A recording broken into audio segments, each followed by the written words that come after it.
Advocate Abu Helal রাজাকে যে প্রশ্নটি রেখে বিরতিতে গিয়েছিলাম, আমরা দেখলাম এনসিপি কর্মসূচিতে হামলা এবং বাধার অভিযোগ উঠেছে। একটু জানতে চাই যে এর মধ্য দিয়ে আসলে কোনো রাজনৈতিক বার্তা দেখেন কিনা? আমি এর ভিতরে রাজনৈতিক বার্তা দেখি। সিম্পল আমি বলি আপনাকে, জুলাইয়ের কৃতিত্ব আজকে অনেকেই নিতে চাচ্ছেন, গল্প করে লাভ নেই, আমরা দেখতেছি। এবার আসেন, জুলাইয়ের কৃতিত্ব যদি আমরা সবাই মিলে এনসিপিকে দিই, এনসিপি মানে আমি তখন তারা ছাত্র ছিল, আজকে তাদের দল আছে বলে বললাম। ধরেন ক্ষমতাসীন দল যে বিএনপি, সে যদি এখন জুলাইয়ের কৃতিত্ব এনসিপিকে দেয়, তাহলে কিন্তু বিএনপির লোকসান হয়। কি লোকসান হয়? আমি কৃতিত্ব দিলে।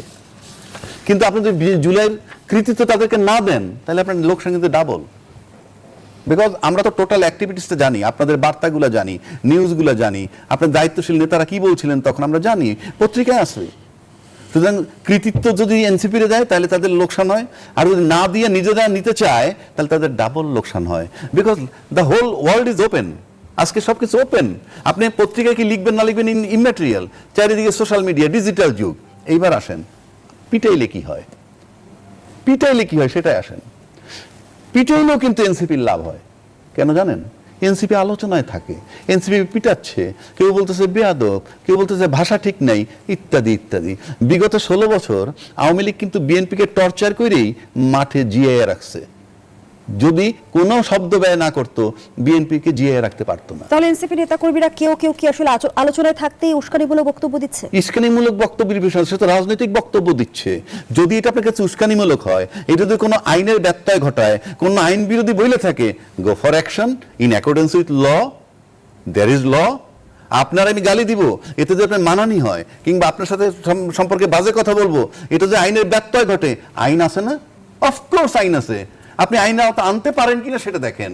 এখন আসেন, যদি তাদের বক্তব্য, নাসিরুদ্দিনের বক্তব্য, নাসিরুদ্দিন বেয়াদব, বাজে কথা বলে, এটাকে যদি আপনি আইনের আওতায় আনতে পারেন, বাধাটা কোথায় আপনার? যদি আপনি তা না আনতে পারেন, তাহলে তৃতীয় ব্যক্তিগত আক্রমণ কিংবা চরিত্র হনন কি রাজনৈতিক বক্তব্যের অংশ হতে পারে? আমি তো সেটাই বলছি। যদি না হয় আপনি অ্যাকশনে যান না কেন? আপনি তো আইন দিয়ে যাবেন।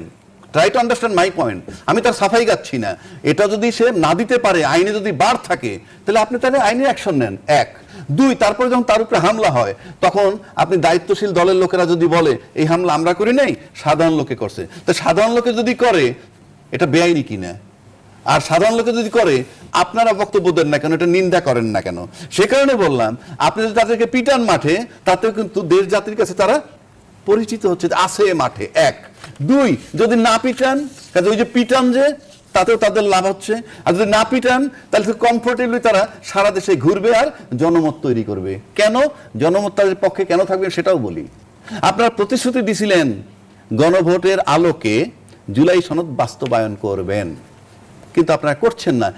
এই যে 15 বছরের যে প্রজন্মের যে 4 কোটি ভোটার, তাদের কিন্তু মাথায় আছে, তাদের মনে আছে। সুতরাং আপনাদের মাঠে তারা যায়, সমাবেশ করে, রাজনৈতিক স্রোত তাদের পক্ষে আসবে। আর যদি টর্চার করেন, সেটা দিয়েও টিকে রাখবেন বোতই। অর্থাৎ আমি সিম্পল শেষ করে দিচ্ছি, আপনি যদি দেখেন একটা হাড়ির থেকে ফোঁটা ফোঁটা পানি ঝরে, রাত শেষে কিন্তু হাড়িটা খালি হয়ে যায়।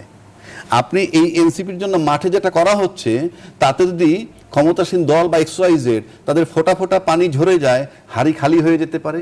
আবার এতে যদি ফোঁটা ফোঁটা করে এনসিপি গেইন করে, হাড়ি ভরে যেতে পারে।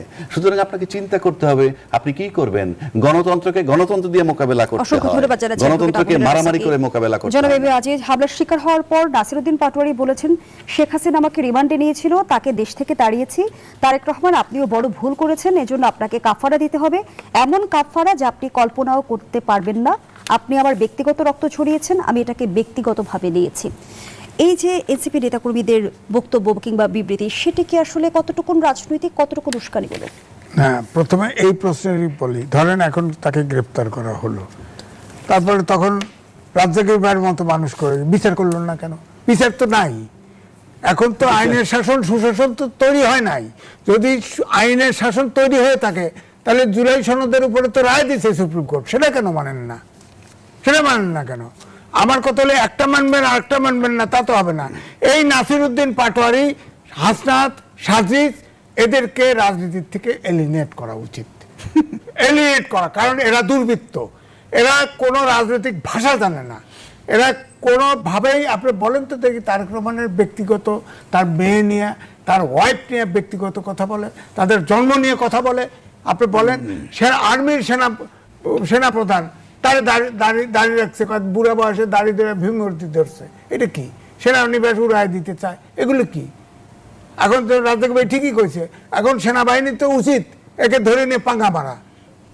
সেনাবাহিনী তো ওই জায়গায় নাই। কিন্তু বাক স্বাধীনতা মানে কি আমি যা খুশি তা বলতে না, পারি? এইটা তো আমার কথা হলো, যদি এরা বৈষম্য বিরোধী না, এনসিপি বৈষম্য বিরোধী ছাত্র আন্দোলন একটা, এনসিপি আর একটা, মনে রাখেন এনসিপি বৈষম্য বিরোধী ছাত্র আন্দোলনের ব্যানারে আন্দোলন হয়েছে, সেখানে আমরা ছিলাম। ধরেন শেষ দিন পর্যন্ত আমিও টকশোতে, আওয়ামী লীগের 5 বছরে আপনার শেষের দিকে 2-1 কথা বলছে, আমি তার ভিতরে একজন।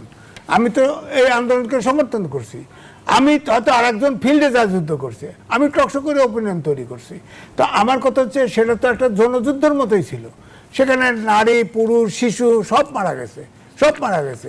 বৈষম্য বিরোধী ছাত্র আন্দোলন, তারা যদি ধরেন নেপালের মতো আন্দোলন করে তারা যদি অরাজনৈতিক থাকতো, প্রেশার গ্রুপ হিসেবে থাকতো, তাহলে কিন্তু অবশ্যই দেশে কাজে আসতো। এখন ধরেন তারা রাজনীতি করছে, বয়স হয়েছে 18 বছরের উপর, রাজনীতি করতে পারে।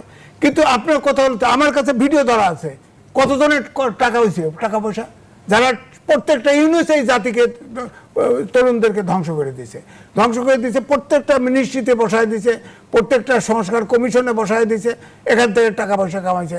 এরে ধরো, এরে মারো, এরে মারো। এখন শুরু হয়েছে রাজনৈতিক দলের নেতাগুলোকে হ্যারাস করা, নানাভাবে থ্রেট করা, এবং সেনাবাহিনীর প্রধান পর্যন্ত থ্রেট করা। এগুলো কি? অস্ত্র আছে, অস্ত্র চলে না কেন?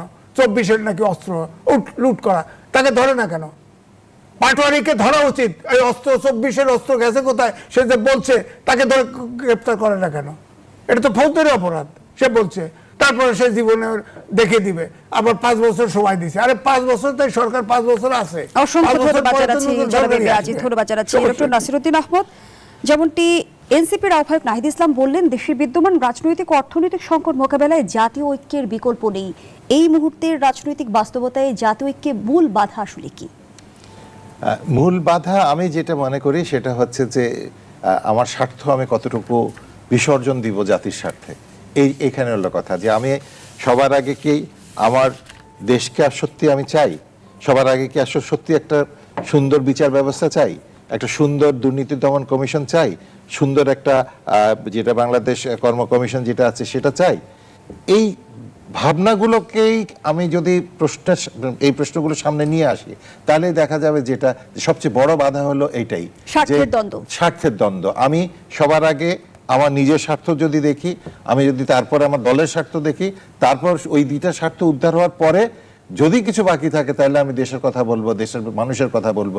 এটা যদি মনোবৃত্তি হয়, তাহলে কখনোই জাতীয় ঐক্য হবে না। জাতীয় ঐক্য হবে না। জাতীয় ঐক্য একটা আঙ্গুলের হিলানিতে হয়ে যায়, একটা শব্দের উপর একটা জাতীয় ঐক্য হয়ে যায়। ককরোচ একটা শব্দ দিয়ে একটা জাতীয় ঐক্য হয়ে গিয়েছিল, রাজাকার বাচ্চা শব্দের উপর হয়ে গেছে। এগুলো জাতীয় ঐক্য করার জন্য একটা গ্রাউন্ড লাগে। আমরা তো সেই গ্রাউন্ডটাই তৈরি করতে পারছি না। আমরা সেই গ্রাউন্ডটা তৈরি তো করতে পারছি না। এবং শুরুতেই যে বক্তব্য দিয়ে শুরু করেছিলাম, ডিভাইড এন্ড রুল, খালি এদের মধ্যে লাগাই দাও, ঝগড়া লাগাও, বিভাজনের খেসারত দেখেছি, তারপর আমরা কেন শিক্ষা নেই না? শিক্ষা নেই না, এটাই তো আমাদের কথা হচ্ছে সবচেয়ে বড় সমস্যা হলো যেটা, যে আমাদের এখন খুব অল্পে আমাদের কেনা যায়, আমাদের জাতীয় চরিত্রে এটা একটা সমস্যা আছে, একদম পূর্বপুরুষের পক্ষ থেকে এখানে আছে, অতি অল্পে আমরা বিক্রি হয়ে যাই। 1 2 নম্বর হচ্ছে যে আমাদের ইতিহাসগুলা যেটা পড়ে আমাদের তরুণ প্রজন্ম শেখার কথা, আমাদের শিক্ষা নেওয়ার কথা, সেই ইতিহাসগুলাই বিকৃত হয়ে যায়। ইতিহাস আন্তর্জাতিকভাবে এটা স্বীকৃত যে ইতিহাস লেখা হয় বিজয়ীদের হাত ধরে, বিজয়ীদের বয়ানে ইতিহাস লেখা হয়। আর আমাদের দেশে ইতিহাস লেখা হয় হলো তোষামোদের বয়ানে। কে কতটুকু লেখে আমি নিজের গেইন করতে পারবো, সেই তোষামোদের কারণে যখন ইতিহাস লেখা হয়, সেই ইতিহাস থেকে আমরা আসলে শিক্ষা নিতে পারি না।